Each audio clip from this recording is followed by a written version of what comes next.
اعوذ باللہ من الشیطان الرجیم بسم اللہ الرحمن الرحیم الحمدللہ رب العالمین الفصل الاول من المرحلة الثانیہ فی الوجود الخارجی والوجود الذہنی۔ ہماری بات آج سے مرحلہ ثانیہ کے اندر ہے، دوسرے مرحلے میں ہے کہ جو وجود کی اقسام کے بارے میں ہے، اور پہلی قسم جو یہاں پر بیان کرتے ہیں وہ یہ کہ وجود یا خارجی ہوتا ہے یا ذہنی ہوتا ہے۔ قبل اس کے کہ میں اس فصل کی توضیح دوں، میں پچھلی فصل کے اندر چونکہ کل تیزی سے ہم نے متن کو پڑھا تھا، ممکن ہے کہ بعض مطالب جو ہیں وہ مبہم رہ گئے ہوں، میں فقط چند منٹوں میں ان کا خلاصہ عرض کر کے اگلی فصل میں وارد ہوتا ہوں۔ ادلہ جو یہاں پر بیان کی گئی تھی کہ معدوم کا اعادہ بے عینہ محال ہے و ممتنع ہے، ان میں سے ایک دلیل یہ عرض کی گئی تھی کہ اگر اعادہ معدوم جائز قرار دے دیا جائے بے عینہ تو تخلل عدم لازم ہے کا، یعنی ایک ہی چیز کے درمیان کیا ہے، عدم آ جائے۔ کیوں؟ مثلا ہفتے کے دن زید موجود تھا اور اتوار کو معدوم ہوا اور سوموار کو بے عینہ ہی موجود ہو جائے، تو یہ گویا ایسے ہے کہ جیسے زید اور زید کے درمیان کیا ہے، عدم بیچ میں آ گیا ہے، اور یہ محال ہے۔ دو چیزوں کے ایک چیز کے درمیان عدم متخلل نہیں ہو سکتا، تقدم شیء لا نفس لازم آئے گا، توضیح بیان کی تھی۔ دوسری دلیل جو یہاں پر یہ بیان کی تھی وہ یہ کہ اگر اعادہ معدوم بعینہ جائز ہو تو پھر جو مبتدا ہے وہاں بھی کیا ہونا چاہیے، اس کے مثل موجود ہونی چاہیے، ممکن ہونی چاہیے، جائز ہونی چاہیے۔ مثلا جب آپ کہہ رہے ہیں کہ ہفتے کو زید موجود تھا اور اس نے سوموار کو دوبارہ اعادہ کرنا ہے، تو ہم یہ کہتے ہیں کہ آیا جب آپ سوموار کو زید کو بے عینہ ہی اعادہ جائز سمجھتے ہیں اس کا، تو ہم کہتے ہیں کہ اگر زید ہفتے کو موجود ہے، اس کے موجود ہوتے ہوئے بے عینہ ہی زید کیا ہو، موجود ہو۔ کیوں؟ اس وجہ سے کہ امثال کا حکم ایک جیسا ہوتا ہے جواز اور عدم جواز کے اندر۔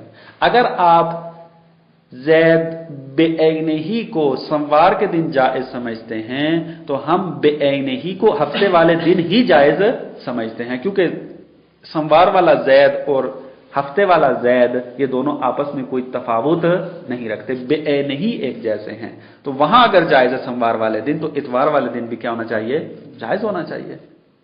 درست ہے؟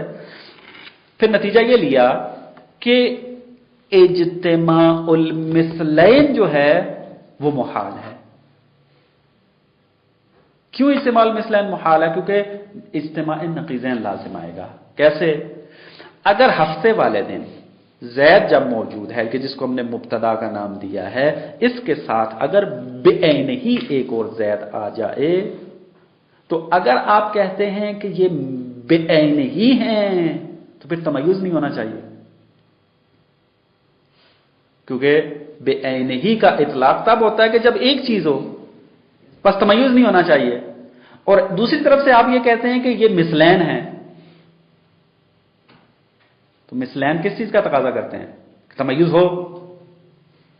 دو چیزیں تب ہوں گی جب تمیز ہوگا، پس دو ہیں تمیز ہونا چاہیے، چونکہ عین ہیں ایک دوسرے کے پاس تمیز نہیں ہونا چاہیے، پس تمیز ہو بھی اور نہ بھی ہو، اجتماع النقیضین ہے۔ پس اجتماع المثلین کبھی جائز نہیں ہو سکتا۔ مثلین بھی کون سا؟ فلسفے والا، یعنی بے عینہ ہی والا، کیونکہ اس میں اجتماع النقیضین لازم آئے گا۔ پس جب مبتدا کے ساتھ مثل کا اعادہ نہیں ہو سکتا، ایجاد نہیں ہو سکتا مثل مبتدا کے ساتھ، تو یہی مثل جو مبتدا کے ساتھ نہیں آ سکتا، یہ معاد کے اندر بھی اعادہ نہیں کر سکتا۔ کیوں؟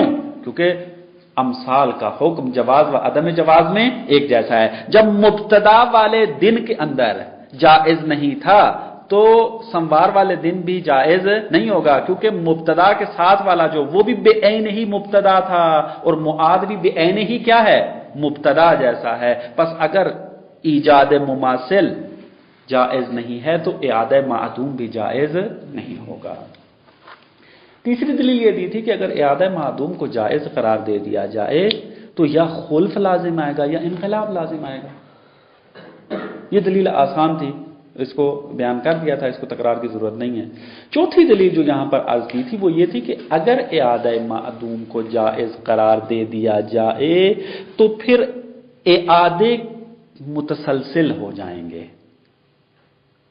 کسی ایک حد پر جا کر رکیں گے نہیں، کیونکہ سب عین ہیں مبتدا کے۔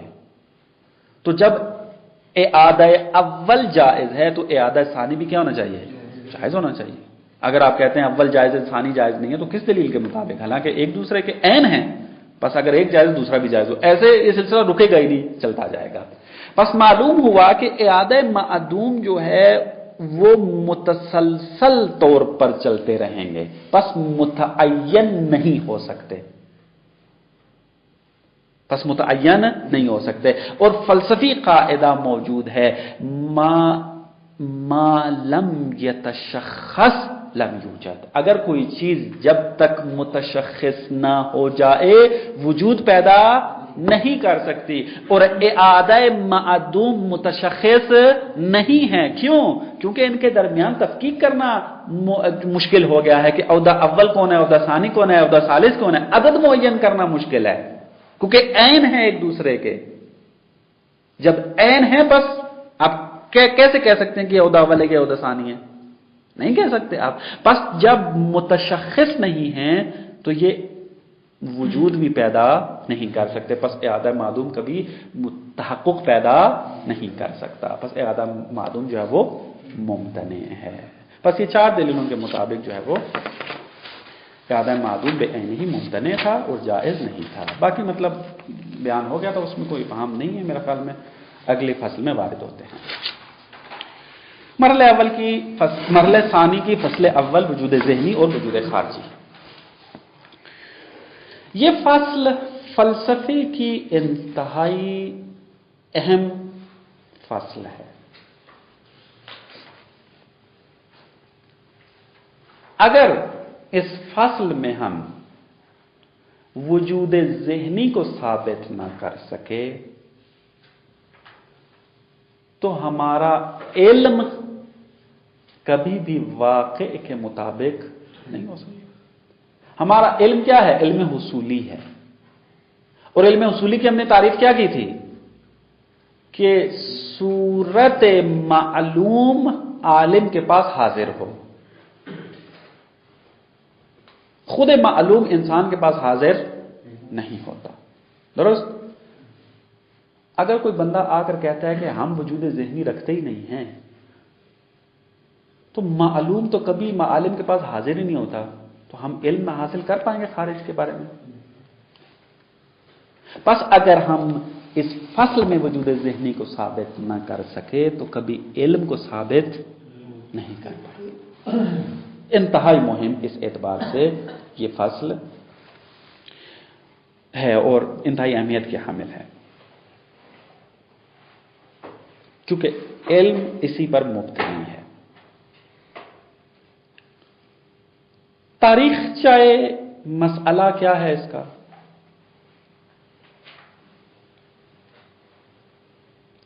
بزرگان یہ فرماتے ہیں کہ وجود ذہنی کی بحث فلسفہ اسلامی کے ابداعات میں سے ہے، یعنی فلسفہ اسلامی ہے کہ جس نے آ کر اس مسئلے کو فلسفے میں بحث کیا ہے مستقل طور پر۔ نہ تو فلاسفہ یونان کے درمیان یہ فصل موجود تھی، یہ مسئلہ ذکر تھا مستقل طور پر، اور نہ ہی فلاسفہ اسلام کے متقدمین فلاسفہ کے درمیان یہ فصل موجود تھی۔ یعنی فارابی کے آثار میں اگر جا کر آپ دیکھنا چاہیں تو آپ کو وجود ذہنی نام کی فصل نہیں ملے گی۔ ابن سینا کی اگر کتابیں اٹھا کر دیکھ لیں تو ابن سینا کی کتاب میں آپ کو بے عنوان فصل کے وجود ذہنی ہو موجود نہیں ملے گی۔ सबसे पहले किसने इस मसले को जिक्र किया? फरमाते हैं सबसे पहले इस मसले को बेउनवान फसल और मुनज़्ज़म और मुनक्कह करके जिसने बयान किया फ़ख्र राज़ी है, अल मबाहिसुल मशरक़िया के अंदर।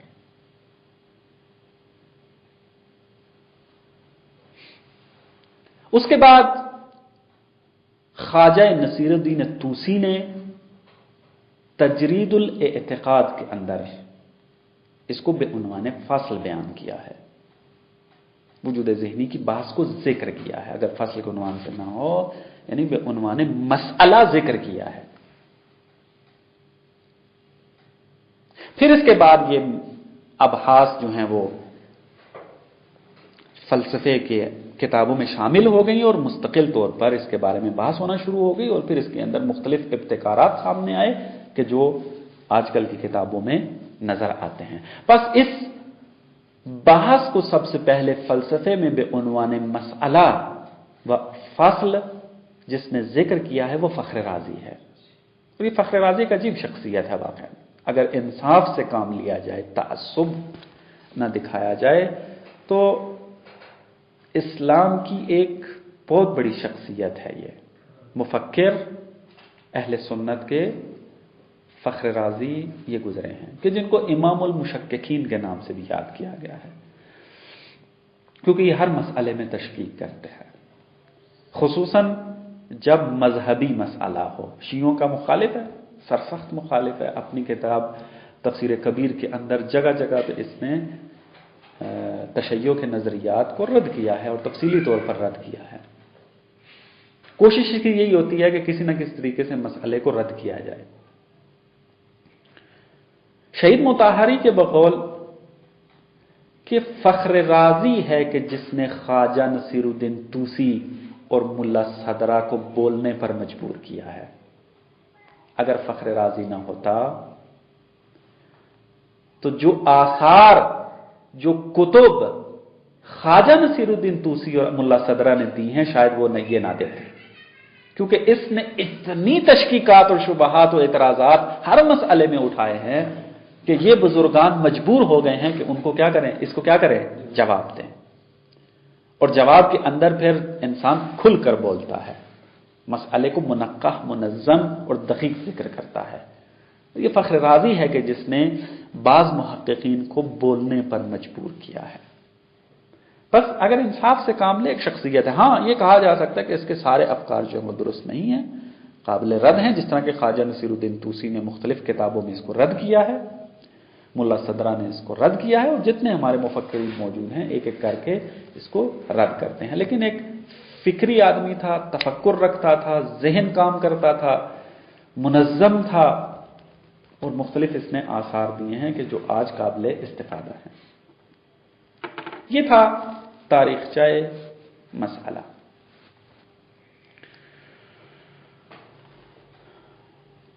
इस फासल के अंदर ये साबित करना चाहते हैं कि जिस तरीके से हमारे पास हर चीज का एक वजूद खारजी है, उसी तरीके से हमारे पास एक वजूद ज़हनी भी है।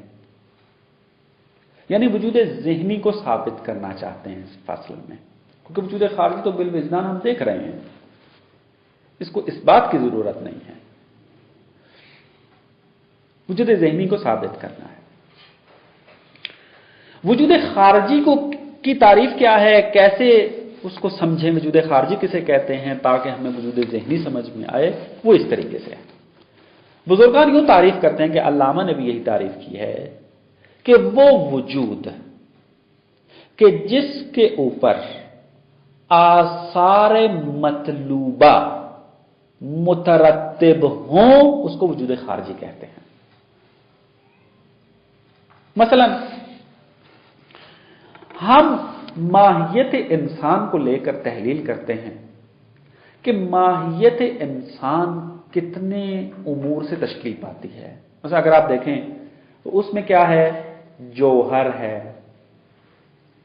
जिस्म है, नबात है, हैवान है और नातिक। ये 5 चीजें इंसान की जात को तश्कील देती हैं। जौहर होने का क्या मतलब है, इसके ऊपर कौन सा असर मुतरत्तिब होता है, यानी वो अगर तहक्कुक पैदा करना चाहता है तो मौजू का मोहताज ना हो। जिस तरह के इंसान जब खारिज में आता है तो किसी चीज का मोहताज नहीं होता। मसलन अरज की तरह नहीं है। अरज में क्या होता है, अरज मसलन रंग अगर अपना वजूद दिखाना चाहता है तो हतमन उसको मौजू की जरूरत होती है। दीवार की मसलन जरूरत होती है, टेबल की मसलन जरूरत होती है। जब रंग इन चीजों के ऊपर आएगा तो वो अपने वजूद का इजहार कर सकेगा। अगर ये मौजू ही ना हो तो कभी रंग अपना वजूद दिखा नहीं सकता। जौहर के अंदर ये खसूसियत है कि जब ये तहक्कुक पैदा करता है तो अपने वजूद के इजहार में किसी चीज का मोहताज नहीं है। ये कायनात, ये जमीन हो ना हो, इंसान तहक्कुक पैदा कर सकता है।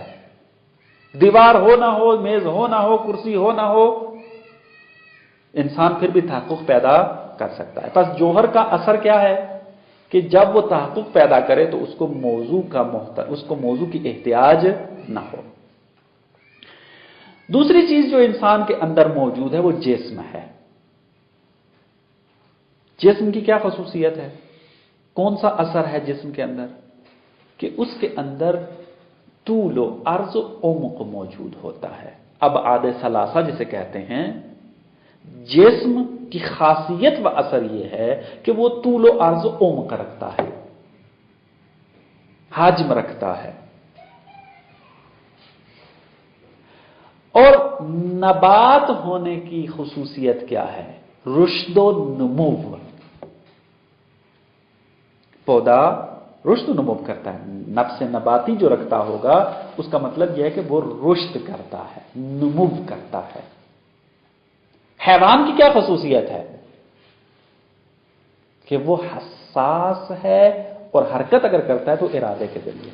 पौधा हरकत करता है लेकिन इरादी नहीं है, लेकिन हैवान जब हरकत करता है तो क्या है, इरादी है, अपनी मर्जी से हरकत करता है।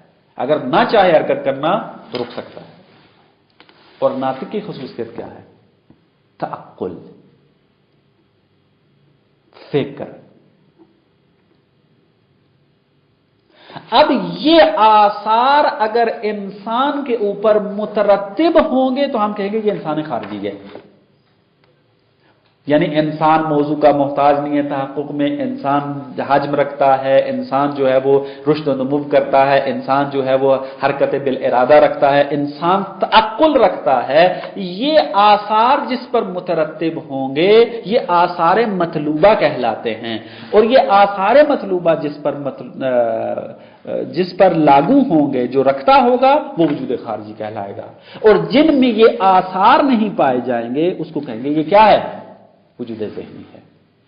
बस इंसान जो वजूद खारजी रखता है वो रुश्द नुमूव करता है, हरकत इरादी रखता है, वो तअक्कुल करता है। लेकिन जो इंसान सूरत की शक्ल में हमारे जहन में आता है, न तो वो रुश्द नुमूव करता है, न तो वो तअक्कुल करता है, न तो वो हरकत बिल इरादा रखता है, किसी किस्म का असर नहीं रखता।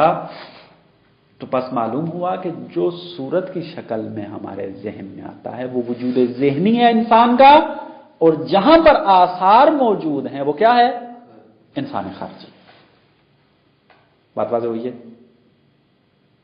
सादा अगर मैं मिसाल देना चाहूं, ये तो मैंने थोड़ा लंबा कर दिया। आग का असर मतलूब क्या है, जलाना।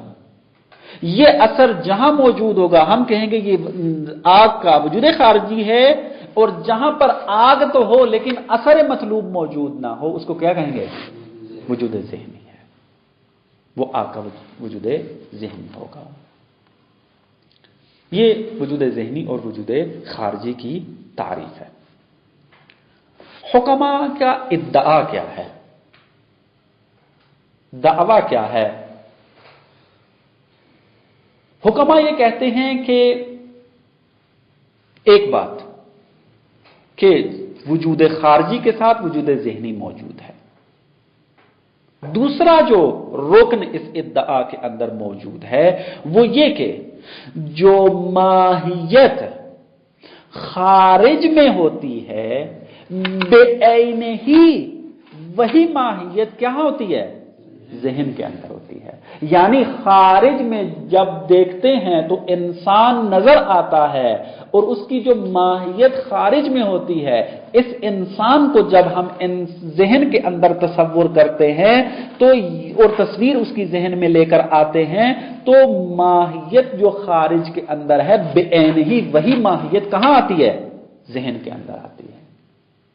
बस हुक्मा के इद्दा के दो रुकन हैं, पहला वजूद ज़हनी है और दूसरा इस वजूद ज़हनी के अंदर जो माहियत आती है वो वही माहियत है कि जो कहां है, खारिज के अंदर है। अगर हम इस दूसरे रुकन के कायल ना हो तो हम कभी खारिज के बारे में इल्म हासिल नहीं कर सकते। क्यों? इस वजह से कि अगर यह कह दिया जाए कि मैंने जब आपको तसव्वुर किया तो आपकी जो माहियत है वो मेरे ज़हन के अंदर नहीं आई है, तो क्या मैंने आपके बारे में इल्म हासिल कर लिया? आपके वजूद के बारे में तो मैं इल्म हासिल नहीं कर सकता, क्योंकि आपका वजूद खारिजी है, वो कभी मेरे ज़हन में नहीं आता। बस किसने मेरे ज़हन में आना है? आपकी माहियत ने आना है। और अगर वो माहियत बेऐन ही खारिज वाली ना हो जो मेरे ज़हन में आई है, तो आपका मैंने इल्म हासिल किया या किसी और चीज का इल्म हासिल किया? आपका कम अज कम इल्म हासिल नहीं किया मैंने। बस अगर माहियत बेऐन ही खारिज वाली माहियत बेऐन ही ज़हन में ना आए तो हम कभी भी वाक़े खारिजी का इल्म हासिल नहीं कर सकते। बस ये एक इद्दा और उसके दो रुकन हैं कि जिसको हुक्मा बुरहान व दलील के जरिए साबित करते हैं। बात वाज़ेह हुई है? इसके मुकाबिल में दो नजरिए हैं। एक नजरिया क्या है, वो मुतलका वजूद ज़हनी का कायल नहीं है। वो कहता है इसमें वजूद ज़हनी नाम की कोई चीज नहीं है। तो फिर क्या है? वो कहता है वजूद ज़हनी इजाफा है। यानी क्या मुराद, कि जब मैं इस कलम का इल्म हासिल करना चाहता हूं तो मैं जब इस कलम को देखता हूं तो मेरे और इस कलम के दरमियान एक निस्बत कायम होती है। उस निस्बत और इजाफे को इल्म कहा जाता है, न कि उस सूरत को कि जिसके जरिए आप वजूद ज़हनी को साबित करना चाहते हैं वो इल्म कहलाता है। हुक्मा क्या कहते हैं? हुक्मा कहते हैं कि जो माहियत खारिज से ज़हन के अंदर आती है वो माहियत इल्म कहलाती है, लेकिन मुनकिर वजूद ज़हनी ये कहता है कि ये जो मेरे और इस कलम के दरमियान इर्तिबात कायम हुआ है, इस इर्तिबात को इल्म कहा जाता है, न कि कोई सूरत मेरे ज़हन में आती है उसको इल्म कहें ताकि आप उस इल्म सूरत के जरिए फिर वजूद ज़हनी को साबित करें। बस इजाफा इल्म है, न कि सूरत।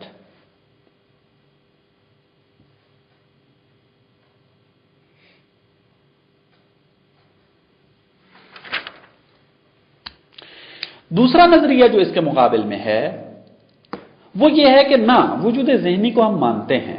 यानी क्या मुराद वजूद ज़हनी को मानते हैं? यानी हमारे ज़हन में खारिज से कोई चीज आती है और उसको हम वजूद ज़हनी कहते हैं, लेकिन आपकी जो दूसरी बात है ना उसको नहीं मानते हम। कौन सी दूसरी बात थी? कि जो माहियत खारिज में है वो बेऐन ही हमारे ज़हन के अंदर आती है, इस बात को हम नहीं मानते। तो फिर क्या करें? कहते हैं कि ये जो ज़हन में आपके एक चीज आई है वो शबा है, साया है, तस्वीर है उस माहियत की कि जो खारिज में है। कहते हैं ये जो मफहूम आपके ज़हन के अंदर आया इसकी हैसियत वैसी है जैसी तस्वीर की होती है। मसलन अगर आप हैं और आपकी तस्वीर खींच के सामने रखी जाए तो ये तस्वीर आप नहीं है और आप जो हैं वो ये तस्वीर नहीं है, दोनों जुदा हैं कामिलन। लेकिन इस तस्वीर के अंदर एक खुसूसियत मौजूद है कि जो आपसे हिकायत करती है, यानी दुरुस्त है कि यह तस्वीर कामिलन आपसे जुदा है, लेकिन यह तस्वीर आपसे हिकायत करती है। तो ये नजरिए शबह वाले ये कहते हैं कि दुरुस्त है कि खारिज से एक मफहूम हमारे जहन में आता है, वजूद ज़हनी के इस एतबार से हम कायल हैं, लेकिन ये मफहूम और माहियत बेऐन ही खारिज वाली है, इस बात को नहीं मानते। इस मफहूम की हैसियत तस्वीर वाली है। जिस तरीके से तस्वीर कामिलन जुदा है खुद इंसान से, ये मफहूम जो जहन में आया है ये कामिलन जुदा है किससे? खारजी माहियत से। हां, लेकिन उस कामिलन जुदाई के बावजूद तस्वीर की तरह ये क्या करता है? खारिज से हिकायत करता है। बस ये नजरिया मशहूर हो गया नजरिया शबाह के साथ। साया, शबाह साये को कहते हैं, यानी तस्वीर हो साये की मानद है। बस वजूद ज़हनी के अंदर तीन कौल हो गए, एक वजूद ज़हनी है और खारिज में जो माहियत आती है वो बेऐन ही खारिज वाली है। दूसरा नजरिया कि वजूद ज़हनी को तो मानते हैं लेकिन बेऐन ही ज़हन के अंदर आती है माहियत खारजी, इसको नहीं मानते, इसको नजरिया शबाह कहते हैं। और तीसरा जो नजरिया है वो ये कि हम असलन वजूद ज़हनी के मुनकर हैं। और फिर ये इल्म का क्या करें? कहते हैं इल्म आलिम और मालूम के दरमियान निस्बत का नाम क्या है या इजाफे का नाम क्या है? इल्म है। बस वजूद ज़हनी को साबित करने की जरूरत नहीं है। देखें, इसके बाद देखते हैं, अगर टाइम बचा तो दलीलें इनकी पढ़ेंगे।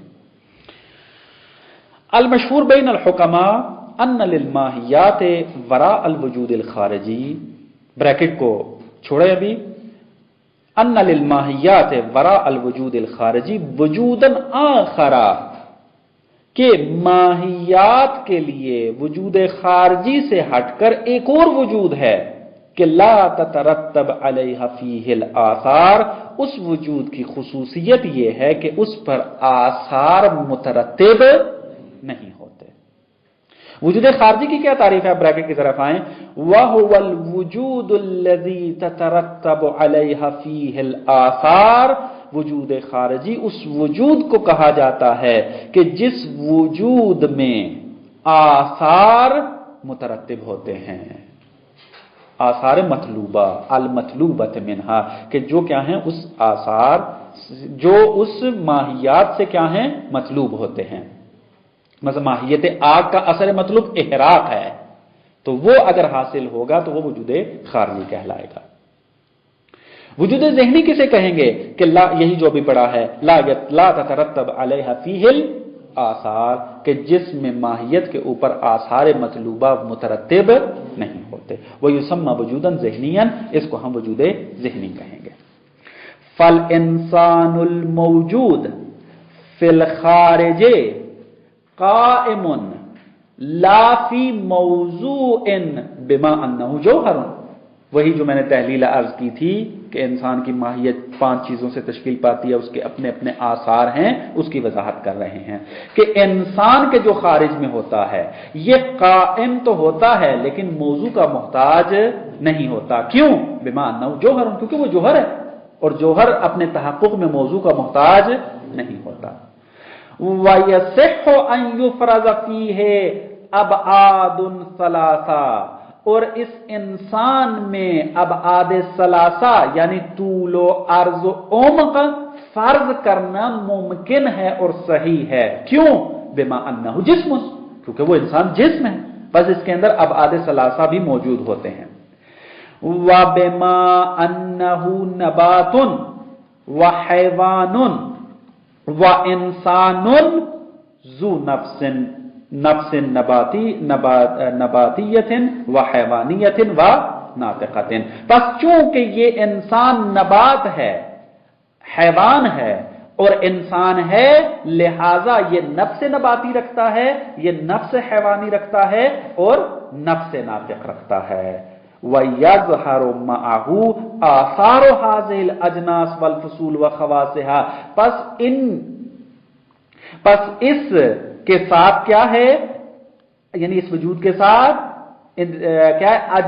इन अजनास फसूल کہ اور اس کے خواص کے آثار کیا ہوتے ہیں؟ ظاہر ہوتے ہیں. آثار حاضل اجناس، یعنی ان اجناس کے، اجناس کون ہے؟ مثلا حیوان جنس ہے، فصول ہے یعنی نفس ناطقہ فصل ہے، خواص ہے مثلا اس کے باقی دوسرے خواص ہیں جو ان سے ہٹ کر ہیں. ان کے آثار جو ہیں وہ ظاہر ہوتے ہیں، یعنی نبات ہوگا تو رشد کرے گا، حیوان ہوگا تو حرکت بالارادہ کرے گا، نفس ناطقہ رکھے گا یعنی تعقل کرے گا. یہ ہے انسان کے جو خارج میں ہوتا ہے. والانسان الموجود فی الذہن المعلوم لنا انسان ذاتاً واجد لحد. کہتے ہیں وہ انسان کے جو ذہن میں موجود ہے اور ہمیں علم ہے اور وہ ہمارا معلوم ہے، یہ کیا ہے؟ یہ ذات کے اعتبار سے تو انسان ہے، یعنی ماہیت کے اعتبار سے، ذات سے مراد یہاں ماہیت ہے، ماہیت کے اعتبار سے تو وہ انسان ہے. واجد لحد، انسان کی تعریف اس پر صدق کرتی ہے، واجد ہے یہ انسان کی تعریف کو. لیکن غیر انہ لا یترتب علیہ شیء من تلک الاثار الخارجیہ، لیکن اس انسان کے اوپر کے جو ذہن میں موجود ہے اس پر آثار خارجیہ میں سے کوئی بھی اثر مترتب نہیں ہوتا. بس یہ انسان ذہنی ہے. یہ حکماء کا نظریہ تھا. وَذَهَبَ بَعْضُهُمْ إِلَىٰ أَنَّ الْمَعْلُومَ لَنَا المسمى بالوجود الذہنی شبہ الماہیہ لا نقصها. بعض متکلمین نے آ کر یہ کہا کہ ہمارا جو معلوم ہے، کہ جس کو آپ نے کیا نام دیا؟ وجود ذہنی کا، موجود ذہنی کا، وہ شبہ ماہیت تو ہے لیکن خود ماہیت نہیں ہے. یعنی ہم موجود ذہنی کو تو مانتے ہیں لیکن اس بات کو نہیں مانتے کہ جو چیز ذہن میں آتی ہے وہ بے عین وہی چیز ہے جو خارج میں ہے. اس بات کو ہم نہیں مانتے. والمراد بہی، شبہ سے کیا مراد ہے آپ کی؟ بہی کی ضمیر شبہ کی طرف جا رہی ہے. یہ کیا ہے؟ عرض، یہ عرض ہے. وکیف قائم بالنفس، یہ مقول کیف میں سے ہے اور کہاں قائم ہوتا ہے؟ نفس کے ساتھ قائم ہوتا ہے. یعنی چونکہ یہ مفہوم آپ کے ذہن میں آیا ہے، نفس کے اندر آتا ہے، قائم بالنفس ہے، لہذا کیا ہے؟ یہ کیف نفسانی میں سے ہے اور عرض ہے. یباین المعلوم الخارجی فی ذاتے، یہ شبہ جو کہ عرض ہے یہ مباین ہے کس سے؟ معلوم خارجی سے. فی ذاتے، ذات کے اندر مباین ہے. کیوں؟ کیونکہ معلوم خارجی جوہر ہے اور شبہ کیا ہے؟ عرض ہے، پر ذات کے اندر ایک دوسرے سے جدا ہے. وَيُشَابِهُ، لیکن مشابہت رکھتا ہے. وَيَحْكِيهِ فِي بَعْضِ خصوصیاتِهِ، ہاں یہ بعض خصوصیات میں معلوم خارجی سے حکایت کرتا ہے. کیسے؟ مثال دیں. کَصُورَةِ الفرس المنقوشۃ علی الجدار الحاکیۃ للفرس الخارجی. جیسے مثلا آپ کے سامنے دیوار کے اوپر ایک تصویر گھوڑے کی لگی ہو تو اس تصویر کو دیکھتے ہی آپ کا ذہن کہاں منتقل ہوتا ہے؟ فرس خارجی کی طرف. گھوڑا جو خارج میں ہے اس کی طرف منتقل ہوتا ہے. بس معلوم ہوا کہ تصویر درست ہے، کاملاً جدا ہے خارج سے، لیکن پھر بھی حکایت کرتی ہے. اور وجود ذہنی بھی اسی طریقے سے ہے. وجود ذہنی کاملاً جدا ہے وجود خارجی سے، لیکن ہاں حکایت کرتا ہے تصویر کی طرح. شبہ یہ ہے. اس کا رد علامہ سعد کر دیتے ہیں، کہتے ہیں وَهَذَا فِي الْحَقِيقَةِ سَفْسَطَةٌ. کہتے ہیں اگر آپ کے اس نظریے کو مان لیا جائے تو سفسطے کا قائل ہونا پڑے گا. کیوں؟ کہ سفسطہ کیا کہتا تھا؟ کہ ہمیں واقع خارجی کا علم نہیں ہے. تو آپ بھی یہی کہنا چاہتے ہیں، کیونکہ جب آپ یہ کہہ رہے ہیں کہ حقیقت ماہیت جو خارج میں ہے وہ ہمارے ذہن کے اندر نہیں آتی تو ہمیں واقع کا علم نہیں ہے. جب واقع کا علم نہیں ہے تو سفسطہ کے قائل ہو گیا. ینسد معہا باب العلم بالخارج من اصلہ، اگر اس نظریے کو مان لیا جائے تو خارج کے بارے میں علم کا باب ختم ہو جائے گا، بند ہو جائے گا. اصلاً آپ خارج کے بارے میں علم حاصل نہیں کر سکتے. بس یہ نظریہ باطل ہے.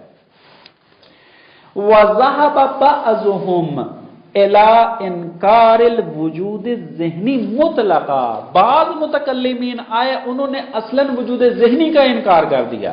انہوں نے کہا تو یہ تو بعد کی بات ہے کہ ہم یہ دیکھیں کہ ماہیت جو خارجی ہے وہ بے عینی ذہن میں آتی ہے نہیں آتی. ہم اس سے پہلے والے رکن کا انکار کر دیتے ہیں کہ ہمارے ذہن میں کوئی چیز نہیں آتی تاکہ آپ اس کے ذریعے کو مفہوم موجود ذہنی کو ثابت کریں. تو پھر ہمیں علم کیسے حاصل ہوگا؟ کہتے ہیں علم حاصل ہوتا ہے عالم اور معلوم کے درمیان جو اضافہ ہے، جو ارتباط ہے، جو نسبت ہے، اسی کو ہم علم کہتے ہیں. وَأَنَّ عِلْمَ النَّفْسِ بِشَيْءٍ إِضَافَةٌ خَاصَّةٌ مِنْهَا إِلَيْهِ. علم نفس کیسے حاصل ہوتا ہے؟ نفس کا علم ایک شے کے بارے میں اضافہ ہے جو خاص ہے نفس کے ساتھ. کس کی طرف؟ اس شے کی طرف. یعنی نفس جو اضافہ خاص اس شے کی طرف رکھتا ہے. مثلا میں اس وقت آپ کے ساتھ ایک اضافہ رکھتا ہوں، میں عالم ہوں آپ کا اور آپ معلوم ہیں. ایک اضافہ و ارتباط خاص آپ کے اور میرے درمیان ہے. یہی اضافہ کیا کہلاتا ہے؟ علم کہلاتا ہے کہ مجھے علم ہے. اس کے علاوہ کوئی اور چیز نہیں ہے تاکہ آپ اس کے ذریعے موجود ذہنی کو ثابت کریں. بس علم کی تعریف کیا کرتے ہیں؟ کہتے ہیں یہ مقولہ اضافہ میں سے ہے. مقولات کی جب بات آئے گی وہاں تھوڑا اس کی وضاحت ہو جائے گی. علم مقولہ اضافہ میں سے ہے. بس وجود ذہنی کا انکار ہو گئے. علامہ فرماتے ہیں وَيَرُدُّهُ، یہ نظریہ تام نہیں ہے. کیوں؟ کہتے ہیں اگر ہم علم کو مقولہ اضافہ میں سے لے لیں تو اضافہ دو چیزوں کے درمیان ہوتا ہے اور وہ دو چیزیں موجود ہونی چاہیے تب اضافہ قائم ہوگا. آپ ہوں گے، میں ہوں گا، تب آپ کا اور میرے درمیان ارتباط قائم ہوگا. لیکن اگر آپ ہوں ہی نہیں تو میں آپ کے بارے میں علم حاصل کر پاؤں گا اس نظریے کے مطابق؟ نہیں کر پاؤں گا. علامہ یہی رد کرتے ہیں. کہتے ہیں ہم معلومات کے بارے میں علم رکھتے ہیں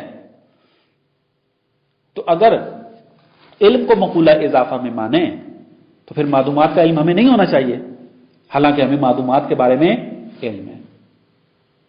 بس معلوم ہوا کہ علم مقولہ اضافہ میں سے نہیں ہے.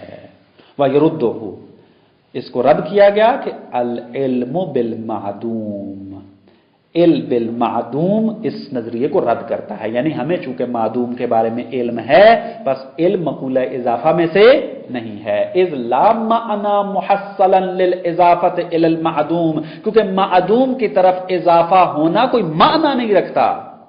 اضافہ تب ہوتا ہے کہ جب دو چیزیں موجود ہوں تب کہا جاتا ہے کہ یہاں اضافہ موجود ہے. حتم معدوم چیز نہیں ہے کوئی تاکہ آپ موجود چیز اور معدوم کے درمیان کوئی اضافہ قائم ہو جائے. بس یہ دو نظریے جب باطل ہو گئے تو ایک ہی نظریہ بچتا ہے وہ حکما کا. بس وجود ذہنی کیا ہو جاتا ہے؟ ثابت ہو جاتا ہے. لیکن پھر بھی علامہ کیا ہیں یہاں پر تین دلیلیں ذکر کرتے ہیں کہ وجود ذہنی ثابت ہے برہانی طور پر. انشاءاللہ پھر بعد میں دیکھتے ہیں. والسلام علیکم ورحمۃ اللہ.